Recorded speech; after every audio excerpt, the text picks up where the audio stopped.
with Vinod Mehta and all of this. Now, I made the point, Mr. Mehta, here's a senior man. He couldn't have said this by accident. When you have 25 cameras before you on the main gate of Parliament, you're an experienced politician, you've been Chief Minister. This can't be just an accidental statement. Is there more to it than meets the eye, Mr. Mehta? Yeah, Arnab, I think there are 2 or 3 points which are very important. The Congress disassociating itself with Mr. Antulay's statement or the statements he made, of course they will disassociate themselves. That's the obvious thing to do. But that's not enough, because what Mr. Antulay said does not only concern the Congress party, it concerns the entire country. The second thing I found very interesting in the few remarks that Mr. Antulay made is that he has actually not even the slightest bit of evidence, no piece of paper, no stray remark. All that he has done is that he has joined the dots together. He has asked various questions, and on the basis of those questions, he has come to conclusions. Now, editorial writers can do that. Editorial writers can raise questions, but a minister, minorities affairs minister of the government cannot raise these questions and from those questions conclude that there is a conspiracy. The third thing you must ask, if we are all agreed that this is not an off-the-cuff remark, this is a calculated statement, thought-out statement, why did Mr. Antulay say this? Is he looking for a sack? Is he moving to Samajwadi Party? Is he moving to BSP? What are his political intentions? Because, you know, it's hardly a secret that he has not been, he's marginalized in the Congress. This is a typical ploy of a politician who is marginalized, whom his own party, his own government doesn't pay much attention to, and he's drawing attention to himself and saying, listen, I'm here, and if you don't pay attention to me, I have a potential for mischief.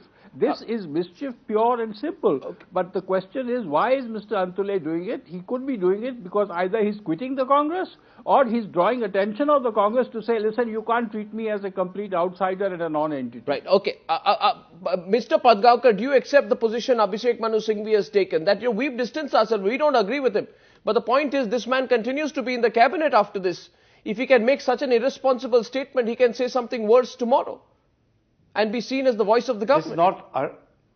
Arnab, this is not the first time that Mr. Antulay has said something which has embarrassed his party.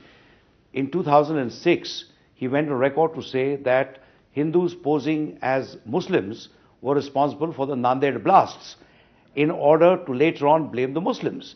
I don't think his party really dissociates itself from that statement.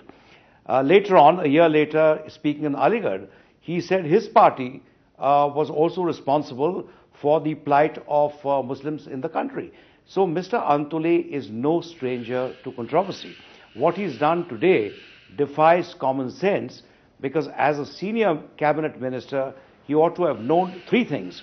One, that the country, the government and the opposition parties are all now focused on terrorism emanating from Pakistan.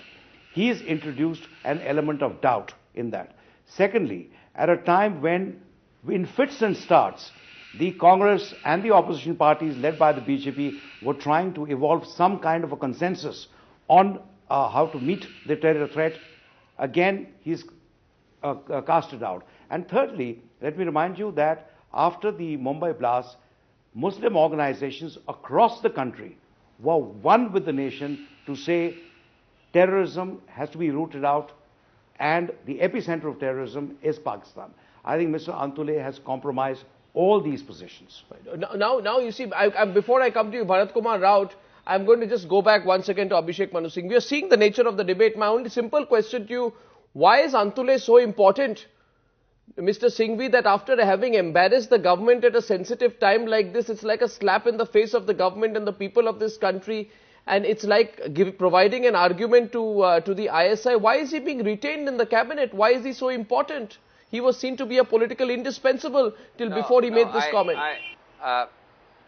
When I have, on behalf of the Congress party, contemporaneously, immediately after the incident, completely, I have not distanced only. I have said with very wide language that we don't stand for it, we don't endorse it, we don't support it, we don't accept it. Beyond that, if you talk only of sacking, are you not sensationalizing and politicizing the issue? Sacking or not sacking, first of all, are matters in the domain of the Prime Minister. That's not for me to consider or comment upon in any manner. But when Mr. Ravi Shankar Prasad's party for all the support it tries to give inside, raises this issue again and again, this would unnecessarily carry the issue further. When there is nobody in the government, nobody in the country, nobody in the party supporting it, it doesn't become in any manner an official statement. It's a democracy in India. You will have 100 people having more extreme views than Mr. Antulay. No, but they are not ministers. They are not ministers. You don't Therefore, have any. You don't have any, correct. I agree. See, you can't have a knee-jerk reaction, Arnab. It's happened today about his ministryship, his continuance, and all these are matters of speculation between him, the Prime Minister, and other things. Okay. It's happened today. I have nothing to say on that. Okay. What I do have promptly, completely, comprehensively, and specifically, I don't think I have said anything very different from whatever all my 4 panelists have said there. No. And I think you should give me credit, or not me, but the Congress party credit for that to some extent. I give you full credit, Abhishek Manu Singhvi, for coming on the show tonight.